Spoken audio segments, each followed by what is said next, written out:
All right, I think we can start. So I'll leave you the floor, Hilde, first.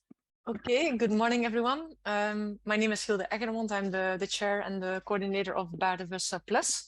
And it's my pleasure to introduce you today to this Biodiversa Plus webinar on the IPBES assessment on business and biodiversity. Maybe to give you a little bit of a very short introduction to today. So as many of you might know, during the latest IPBES plenary that took place in Bonn in July, the plenary has approved the undertaking of a methodological assessment on the impact and dependence of business on biodiversity and also on nature contributions to people. That is actually, it's what we call a methodological assessment.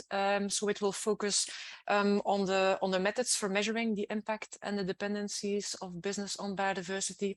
And it will also categorize these impacts and dependencies. So it's not about the impacts and dependencies itself, but rather focusing on the methods.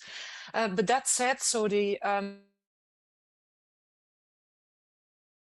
currently happening is that IPBES is calling for experts to be rolling out these assessments, to be part in these assessments. And we thought it was a good opportunity to explain to you what this assessment will be about, but also what does it mean in very practical terms. If you have interest to be part of these assessments, what do you need to do, and what are the next steps? So we will try to also bring it down to a very practical level. Although with this webinar, we also hope that it will be an opportunity for you to learn a bit more about the IPBES and also about the work that we do with the partnership with the Biodiversa Plus, so the collaboration that we have with the IPBES. So we will also start a bit with this general introduction before we go more into the actual business and biodiversity assessment. And for that part, we will have Michael Trompeter from the French Institute for Research in Agriculture and Environment. He's one of the experts that worked on what we call the scoping document of this assessment. A scoping document is the document that is laying out the structure of the assessment, that is also elaborating on the rationale of this assessment, also on the methods that will be used and on the timeline. So he's very well placed to introduce you to the assessment. And then Marie-Claire will take over and she will then tell you how you can get engaged, what it means if you want to apply, and then also the next steps. And then we will close with a Q&A session. And if you also have more general questions on the IPBES, we are very happy to answer. We have several people here on the call that are in a good position to answer your questions. I'm myself the focal point for Belgium.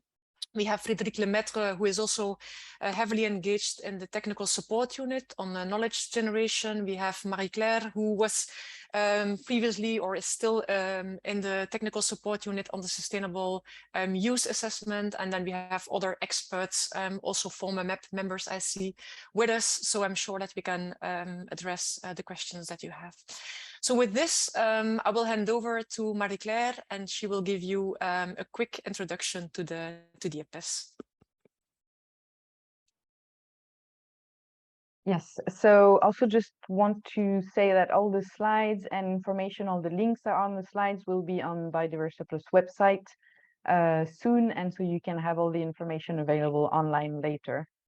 So as Hilde introduced, thank you. I'm slowly finishing to be TSU of the Sustainable Use Assessment. And so I know a bit about IPBES. So what is IPBES? First, IPBES is the Intergovernmental Science Policy Platform on Biodiversity and Ecosystem Services. It was established 10 years ago, and it has around 140 governments as members. And its primary mission is really to strengthen knowledge for better policy through science. How it does that is by harnessing expertise from across all scientific disciplines and knowledge communities. So IPBES is really emphasizing about that, really to have what we would call Western knowledge and indigenous and local knowledge put together to make the best available evidence report. And the Secretariat is hosted in Germany by the UN. What is a report? Briefly, it would be around 6 chapters usually, with a glossary and a summary for policymakers. The summary for policymakers is around 30 to 35 pages and is basically a summary of all the reports, but in a maybe more plain language and with figures that will make it better understandable and usable by the policymakers. Around 50 to 100 experts per assessment, and they come from various disciplines and from all over the world. And the assessment would last between 2 to 4 years. You would have one author meeting per year and several online meetings through the years to keep coordination between the authors. You also have external reviews so that are completely open to all. Everyone can participate and put their comments on the report and summary for policymaker, and all those comments are put online after, so the process is completely transparent with IPBES. You have already a few reports that went out, some in 2016 and 2018. So some are thematic, so the pollination and the scenarios pollination is thematic, scenarios and model is methodological. So you have different kind of assessment. The global assessment that went out in 2019 and that had quite a big media impact was a global assessment, looking at the state status and trends of biodiversity all around the world. You have also two other assessments that went out recently. So the one on the values and valuation of nature, which is a methodological assessment, and the sustainable use of wild species assessment, which is a thematic assessment. And there is one upcoming on invasive alien species that will be out in 2023. IPBES is not just about making reports, it's also about doing conceptual framework. So you might have heard of the Nature Future Framework, It's also working on approaches to recognize and work with indigenous and local knowledge. It has a capacity building program, so we'll talk about the fellows a bit later. And it's also looking at methods to address knowledge gaps and catalyze new research. And IPBES is currently chaired by Ana Maria Hernandez. So there's a new work program until 2030 in which this assessment is part of. And so it was divided in 3 topics, one about the importance of achieving 2030's agenda. And so there were 2 reports already out, one on biodiversity and pandemics, one on biodiversity and climate change made with IPCC. And there is the Nexus assessment, which is a thematic assessment that is currently underway, as well as the transformative change assessment, also a thematic assessment on its way. And there is one, so the methodological assessment, about measuring business impact and dependence on biodiversity that is starting now. And so now I will give, so actually, yes, we say all the questions are at the end of the webinar. So you will be able to ask all those questions about IPBES and the process and to all the presentation we're doing now at the end. So now I'm giving the floor to my colleague Frédéric to present the links between IPBES and Biodiversa Plus. Thank you very much, Marie-Claire, and thanks for the opportunity to share a bit more about these links. Next slide, please. Our logic in Biodiversa in setting up a collaboration with IPBES is to work around some key Biodiversa Plus activities that are relevant that can have some relevance in the IPBES context. And this is about concretely setting research and innovation agendas for socially relevant research and innovation amongst Biodiversa Plus members, implementing these agendas through calls, through different activities such as capacity building for research and innovation actors, especially around stakeholder engagement, policy relevance, and aspects like this, stimulating cooperation also between science, policy, and practice, beyond the fact that it's also the type of research which is called for in Biodiversa Plus calls, making this connection. And then on projects supported and which have results for promotion and uptake of these project results. Next slide. And so we use these key activities as foundations for setting up this collaboration across the 4 IPBES functions, which you can see here, around assessing knowledge, supporting policies, strengthening the knowledge foundations, and building capacities. And now I will show a few examples of concrete activities we've done in this context. So under the IPBES assessment function, maybe one of the most known. One key activity we've implemented here is knowledge brokerage around results produced by Biodiversa, and we synthesize these and target them to specific chapters and specific assessments to help authors identify valuable knowledge. And every time we use results which have a sort of a multinational scale, etc., and which are especially relevant.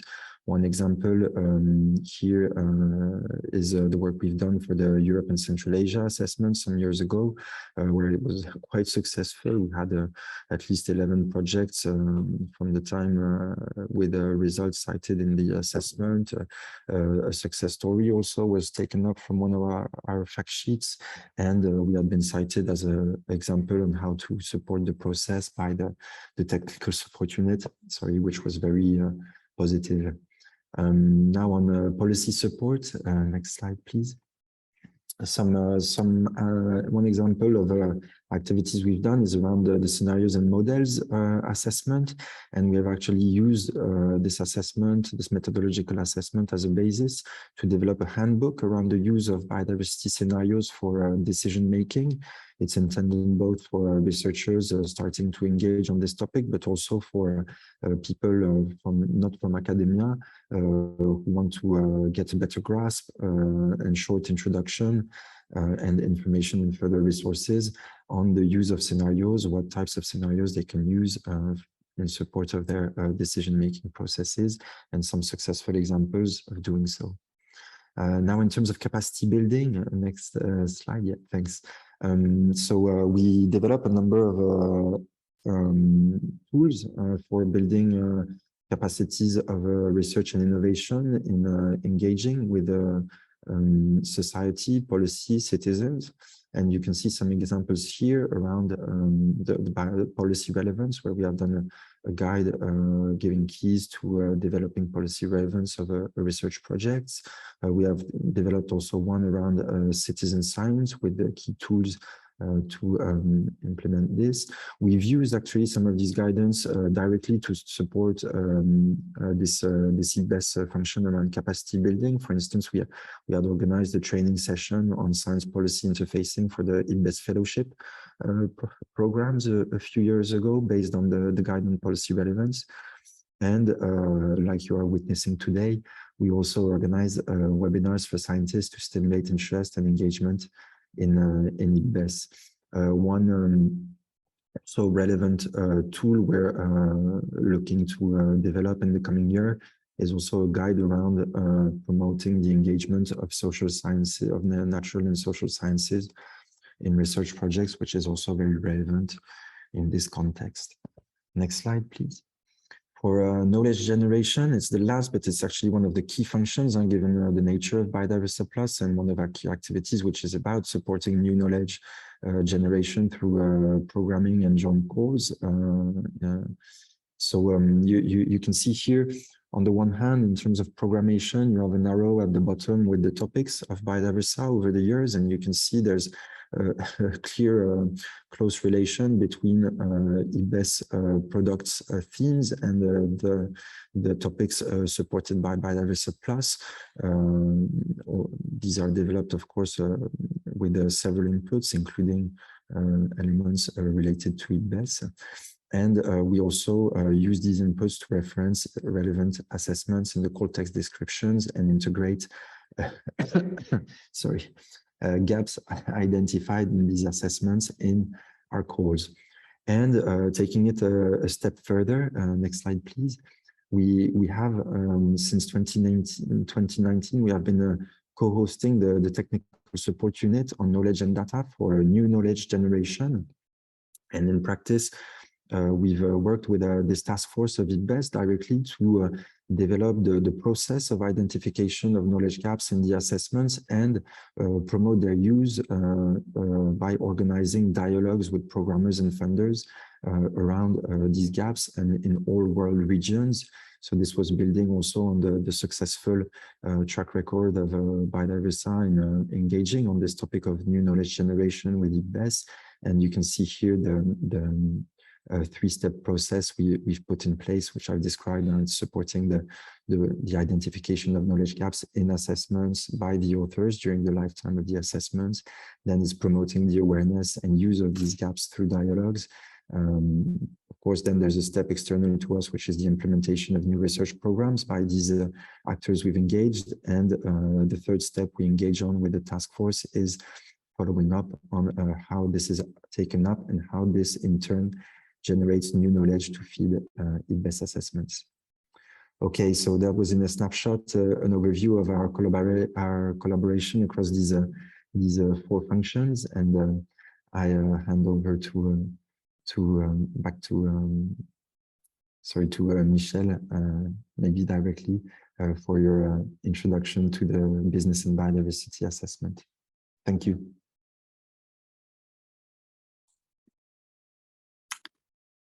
Okay, it's me now. Yes, Okay. Michel, it's you can share your screen.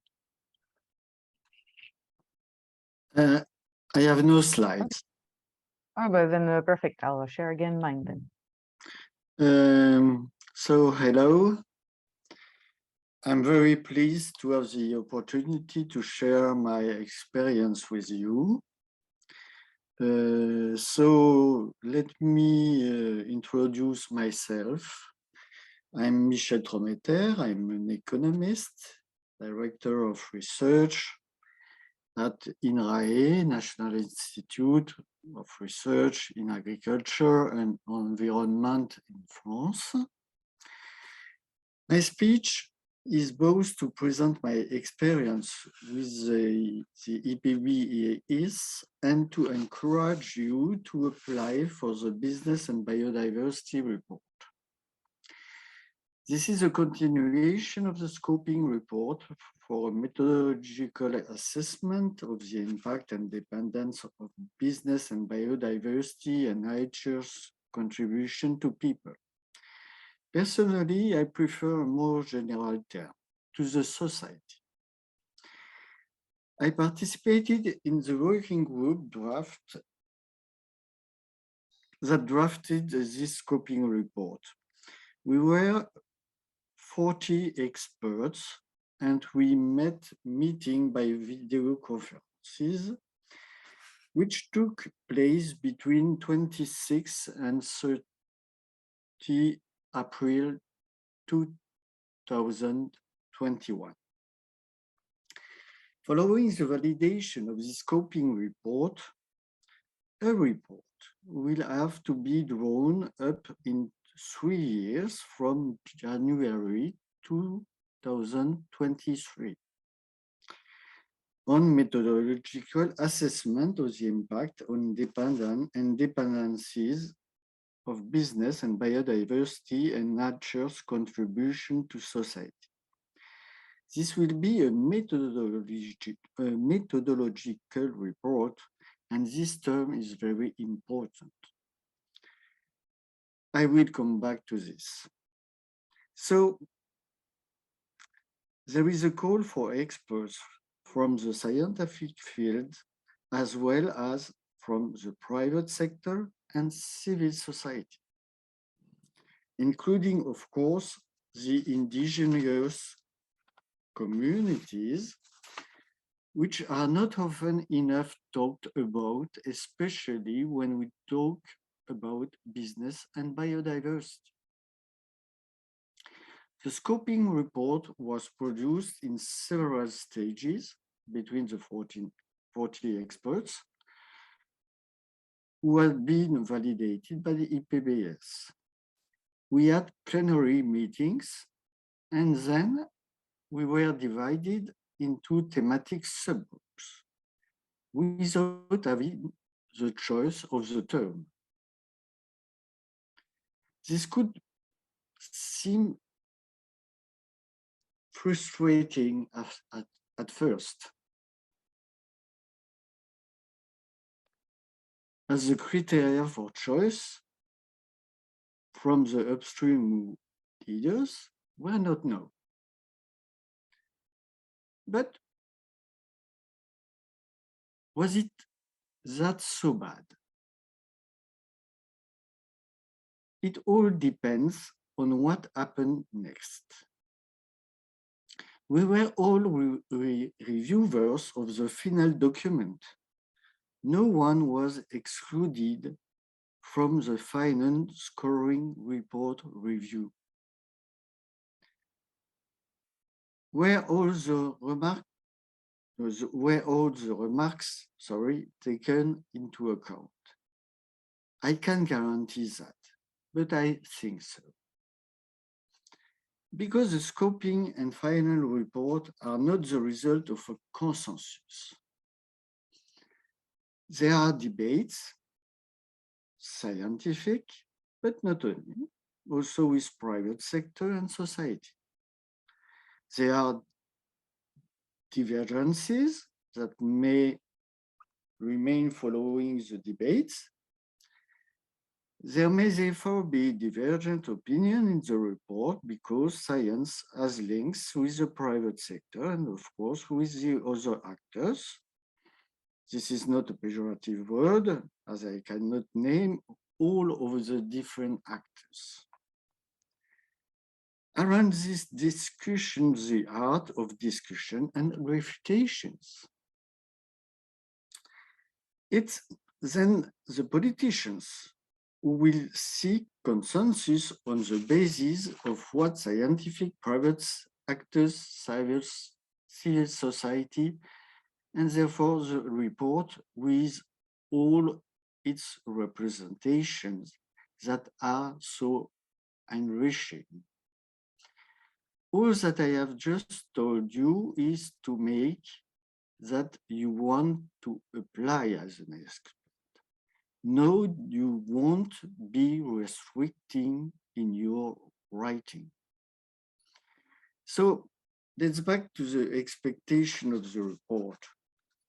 It's a methodological report on the evaluation of methods for measuring direct and indirect dependencies and impacts and options for actions by companies and other actors, including civil society, who interact with private companies.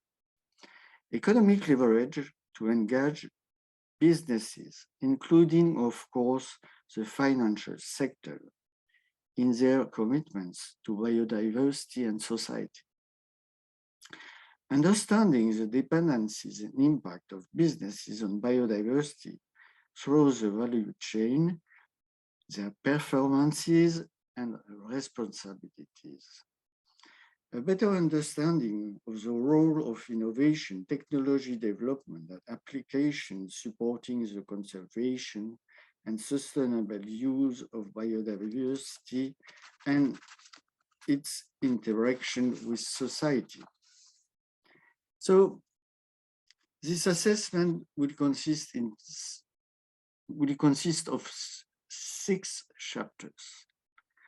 Chapters 1 will present a definition of business and a typology of different business sectors, including formal and informal economic sector. Chapter 2 will describe the various existing methods and approaches that can be or have been used to identify the dependencies and interdependencies of business on biodiversity and nature's contribution to society. Chapter 3 will describe the various existing methods and approaches that can be or have been used to identify the positive and negative impacts of business and biodiversity and nature's contribution to society. Chapter 4 will build on chapter 2 and 3 by assessing approaches that include relevant frameworks, measures, indicators, models, data, and tools to describe the impact and dependencies of business on biodiversity and nature's contribution to society. Chapter 5 will address the role and responsibility of business in contributing to transformative change and sustainable development to achieve the biodiversity vision 2050.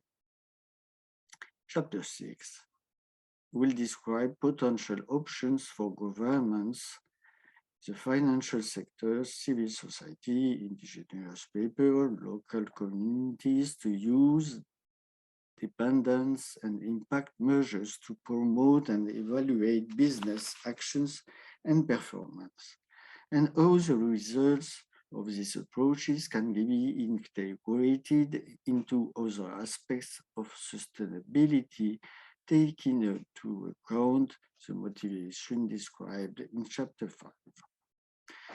Personally, I co-chaired for more than 10 years a working group on biodiversity and strategy in organization, both public institutions and private companies within a French NGO. We are talking, of course, about the financial sector, which is really important. But let's not forget the role of the financial department of private companies. And I repeat, if you apply and if you are validated by IPBES, the debates will be all the more enriching and your writing will never be censored as long as you remain decent. I will be a candidate without being sure of being validated by the IPBES. So do as I do. Nothing venture, nothing gained. En français, qui n'essaye rien n'a rien. If it doesn't work, never mind. We won't have anything to regret. So do not hesitate to apply. Thank you for your attention. Thank you very much, Michel. So people are not here to applaud, but I really like your talk, and I think thank you very much for making the point about why you should apply and how important it is to have interdisciplinary experts. And again, that, yeah, you will not be censored, and it's important to take into account every possible evidence and from different sectors. So now I will share my screen again and continue. You can see the presentations. Yes. So how to get involved. So yes. So now Michel presented a bit the assessment, and now we're going to present you how you can actually be an author in this assessment. So first, very briefly, how works an assessment from the beginning to the end, from the point of view of when I was in the TSU in the Sustainable Use Assessment. So as you can see in the first part, the request and scope, this is what happens. So the government requests for an assessment, and then you have some scoping experts, such as Michel Trometer, who were writing this scoping document, and this scoping document was approved in the last plenary. After that, you select a coordinating team to run all the authors of the assessment, and you select some experts, which is where we are at now for the business and biodiversity assessment. For the next 2 to 4 years, you have some authors meetings when you can meet for real and all across the world. So for example, the picture here on the right was in Kenya. We had also a meeting in France and a few of meetings, obviously online with COVID happening. So you have lots of online meetings, and that works for everyone time zone. And you go through external reviews, as I talked about before. So you have some giant spreadsheet with all the comments, and it's very interesting to have all the knowledge coming from various backgrounds and from everywhere in the world. All of this going to the final step of approval of the report, where you finalize the figure You have intense days of negotiation, but it's a very rewarding moment because that's when you have all the best available evidence that was gathered by all the experts, that is presented to the policymakers, and they can actually give their feedback and also rewrite a bit the policymakers, the summary for policymakers, sorry, so they can actually use it and understand it fully. After that, you have some time for communication on the results and outreach. So for example, in the case of the sustainable use assessment, the co-chairs are directly going to present the results at the COP CBD and the COP CITES in the coming months. So there are some direct application of IPBES assessments. In terms of the business and biodiversity assessment, what it means in your calendar, so it would be the next 3 years. Next year would be dedicating to the selection of the authors. You would have a first author meeting that would most likely be in the country where the coordinating team would be, but we don't know yet. And you would work on the first draft of the assessment. In 2024, you would also work on the first summary for policymakers, and this would go through national review mid-2024, so when everyone can apply to review and give their comments to the full chapters and summary for policymakers. This would be followed by a second author meeting, so face-to-face again, where you can meet everyone and work on the comments that were received and continue to finalize the chapters, taking into account the comments. There would after be an external review again in 2025, but only on the summary for policymakers this time, which would be followed by some workshop to take into account those comments before, at the second half of 2025, finalization of everything and the plenary where it would be approved. So what it means to be engaging in this process, obviously it's a huge network opportunity because you are in a team. So from 50 to 100 experts that are doing similar things to you and that you might not have the opportunity to meet in some other in some other way because they would come from different backgrounds and different countries. And this is an opportunity then for new projects and publications coming from this network. And this is a unique learning experience. So you would be in a you would be part in a big program which has some real science policy interface impact and at every level. And it's also a huge human experience to be part of an experience like this. So again, like in terms of impact, like I said, like the sustainable use assessment, for example, is really directly used in other international bodies. And some little feedback from some real experts. This is not something we wrote for you. So they really emphasize on the fact that you're learning a lot with people from different fields, in a different way of working, maybe. This has an impact on the career because, again, like all the network opportunities and to be having this line in your CV, to be part of something like this, and a sense of sense making. So really like to be able to contribute in a very direct way to policy processes which can have a real impact on biodiversity and ecosystem services. So what kind of experts are you? Let's take the test together. You can be different experts. You have different roles, co-chairs, coordinating lead author, and fellows, and I'm going to present them quickly.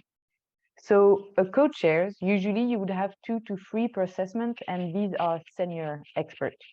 And they basically are the chief of the full assessment. They oversee the preparation of it, and they make sure that it's delivered to the highest scientific standard and address the key scoping question. So this would be like, they really make sure at the end that everything is to the level that was asked in the scoping report, and they have the final word if there are some problems within the assessment. And they would work 25% of their time. You have the coordinating lead author too, which are basically like co-chairs, but to the chapter level. So they coordinate the chapter, they coordinate the team within the chapter, and they make sure that it's all going well, that they're writing and they are not cross-cutting issues, and they make sure that everything is addressed and done well. And it would be around 20% of their time.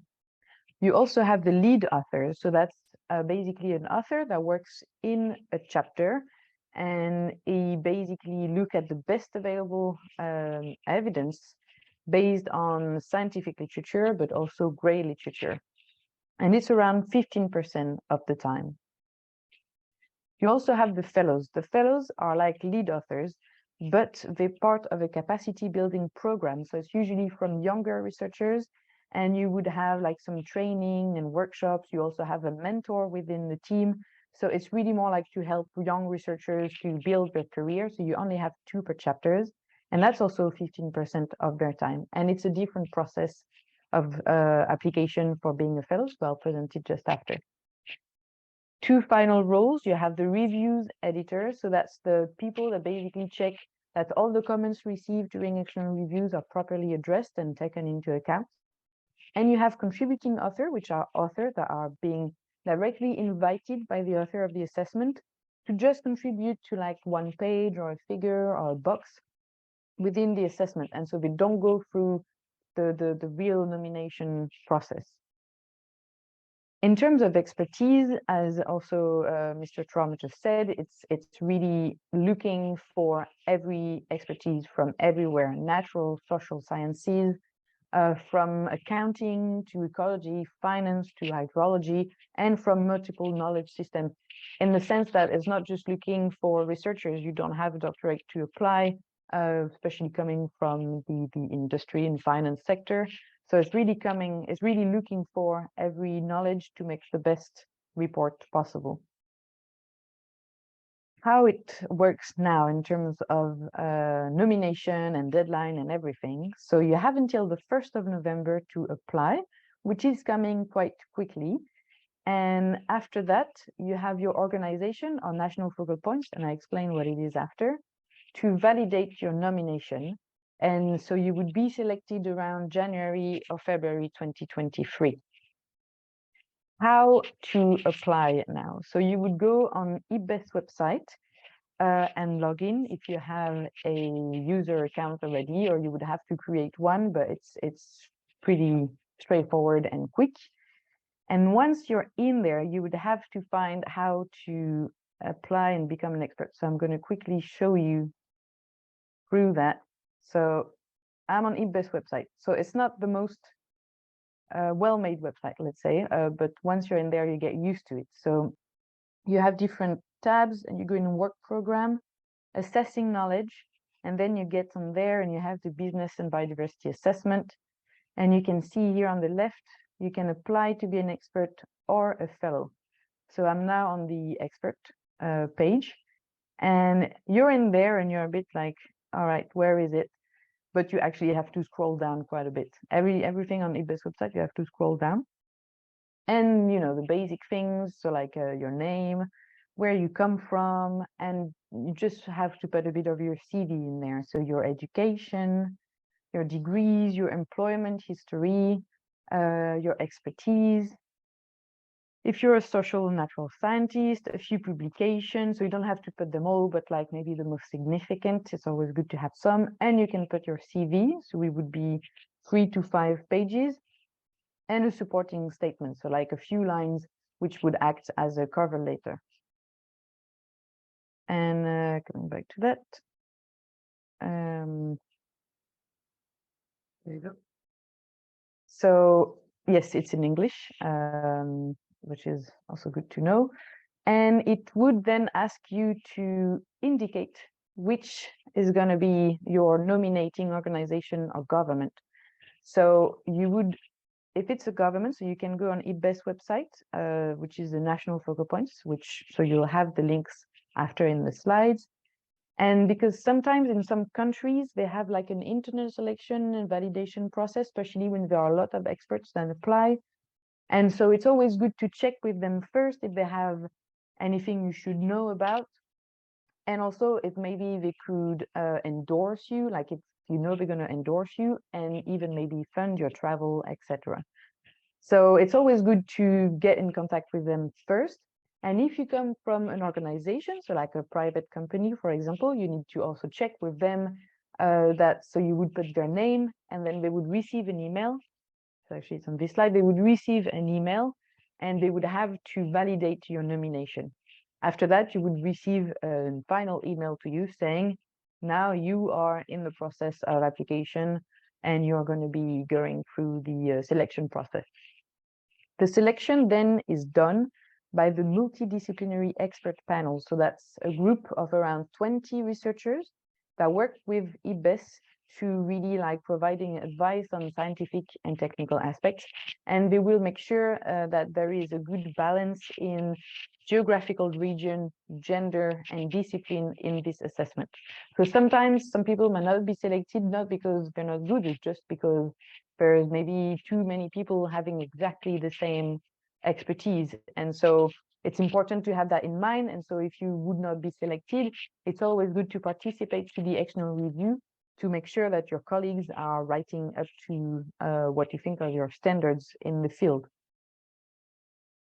Final compensation, which is the less fun part, as if you come from so Western Europe and other group country, which is basically Western Europe, North America, Australia, you will not get financial compensation from IPBES, but usually national focal points or organization will pay for it. So for example, in the sustainable use assessment, I did not know of any experts that paid for their own travel.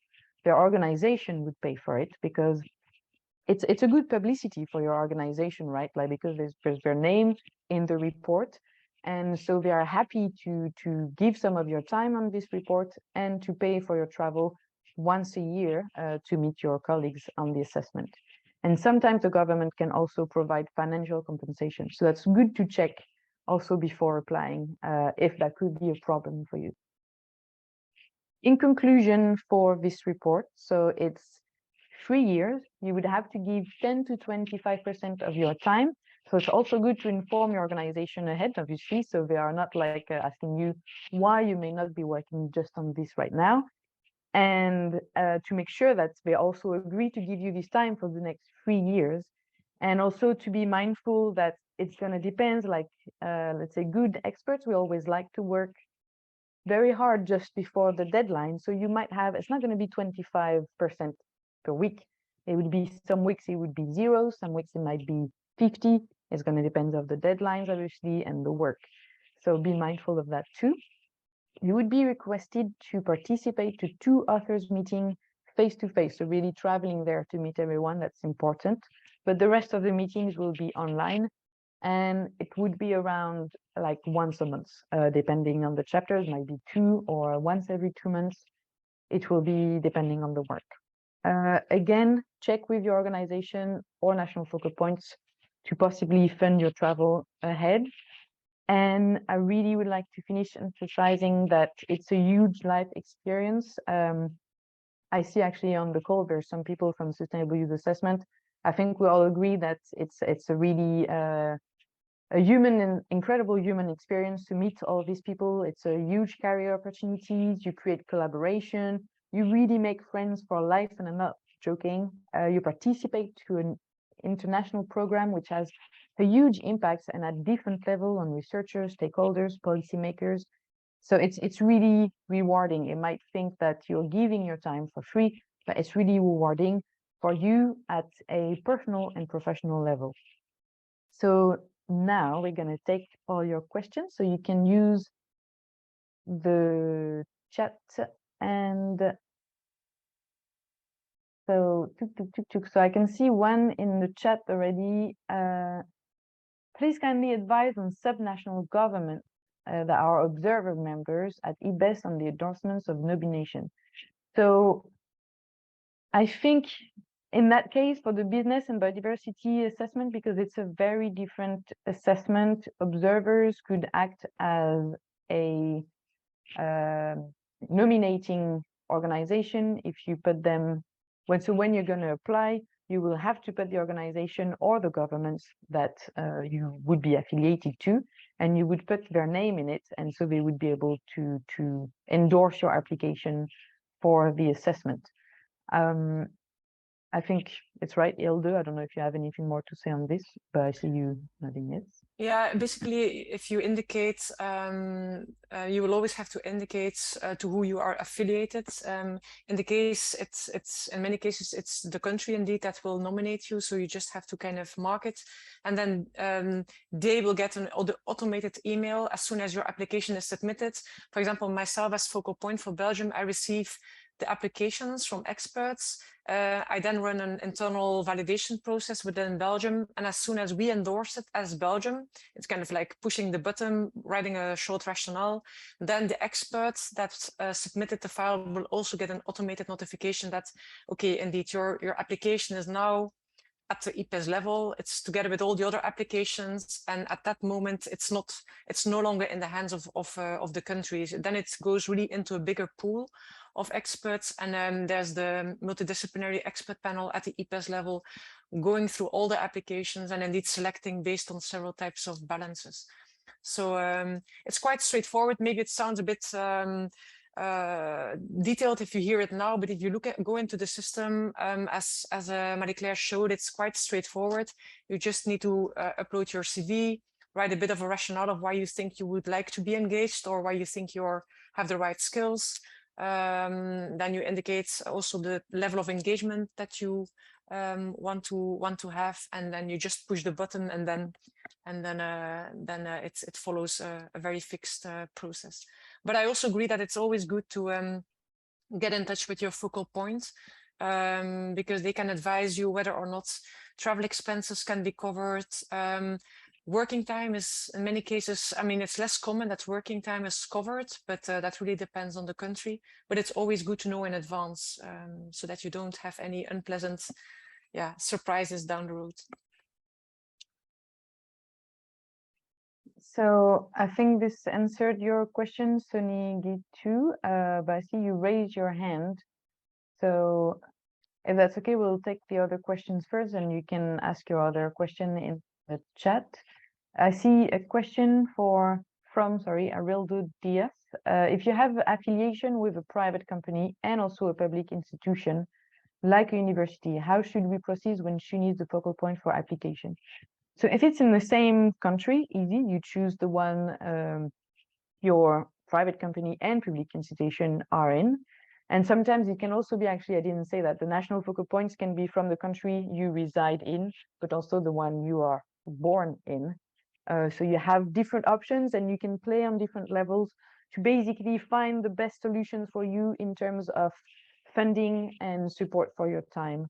And so in your case, if you are affiliated with a private company and public institution, you can put the national focal points, your institution, or the private company, whatever will work best after talking with them.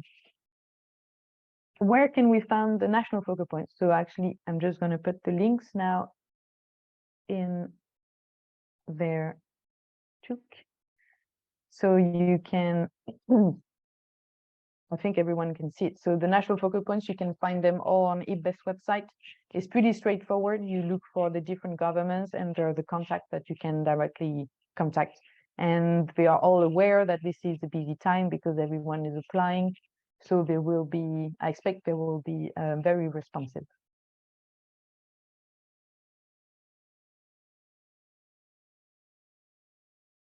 Does anyone has another question? So again, we will put all the slides, recording, and material that we talked about in the chat.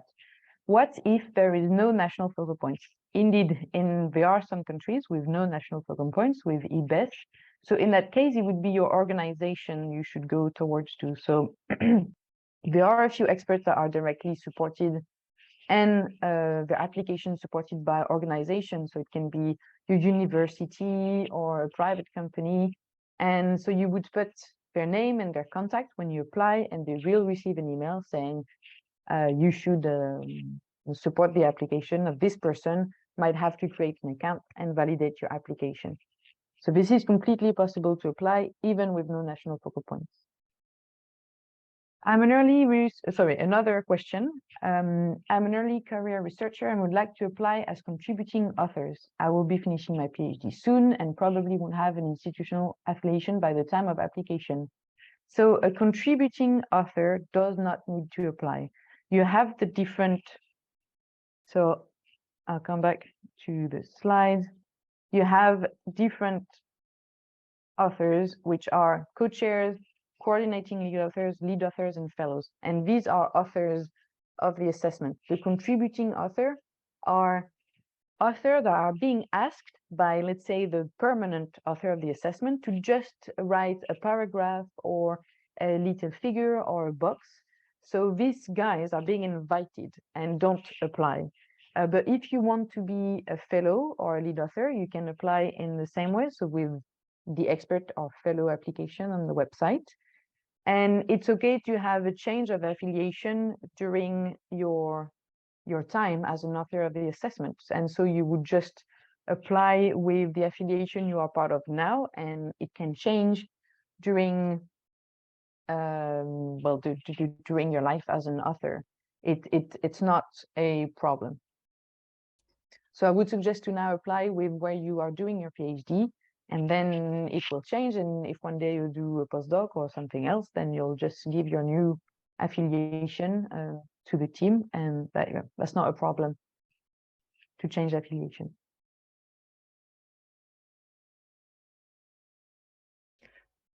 Maybe just to say that if you are a fellow, it's indeed better to follow the fellowship program, because then your CV is not weighted against CVs of senior experts, because that could of course make a difference. So I mean, it's always better if you then follow the specific trajectory that IPBES has put in place to just apply, because then you have a fair chance to be selected.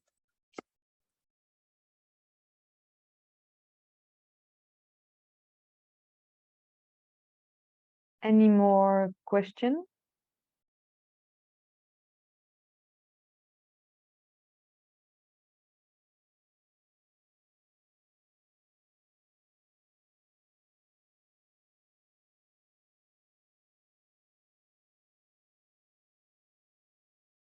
Well, it seems that everything was very clear then, so I guess it's good news. We put in the chat also the links directly to where you can apply. Also the links to the scoping document. So you should have every information.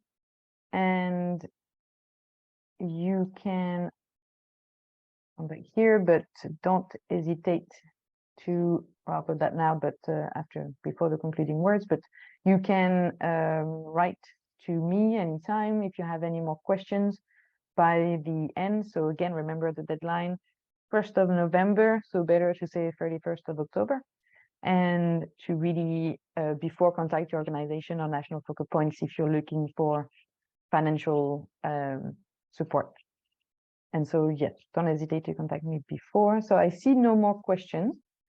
So I think we'll conclude now then, and I'll give back the floor to Hilde Egeland. Thank you. So I just wanted to thank all the speakers first, but indeed, sometimes when you're in the process of applying, there might be some questions popping up. So don't hesitate indeed to contact us, even if we may not be your focal point, but that doesn't matter. We are here to help you. Also, if you would like to get in touch with people that have been part of the process to learn a bit, their type of experiences, we all know people, so we can for sure also direct you.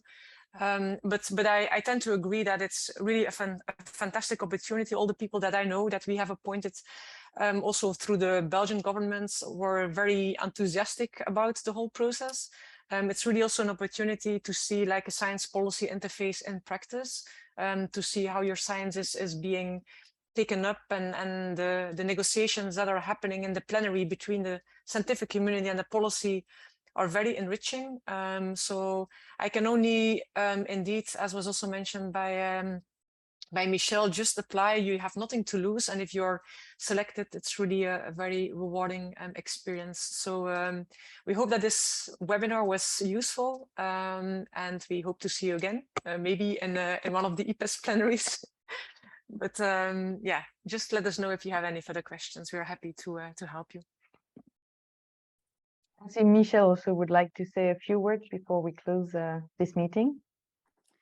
Yes, if you want, I can share my presentation because I write it. Okay. So Yeah. if it's important, I can share it with you because I have no problem. It's right. No, definitely we can do that. We will share also the presentation on our YouTube channel, and on our website we can provide all the links that people need to consult. So we can also put that there. So that's really kind of you. So thank you for that. Okay, thank you. Okay, thank you very much. Thank you, and thank you, Marie-Claire, for organizing. Thank you, everyone. Ciao, ciao. Bye-bye. Bye-bye. Have a nice day.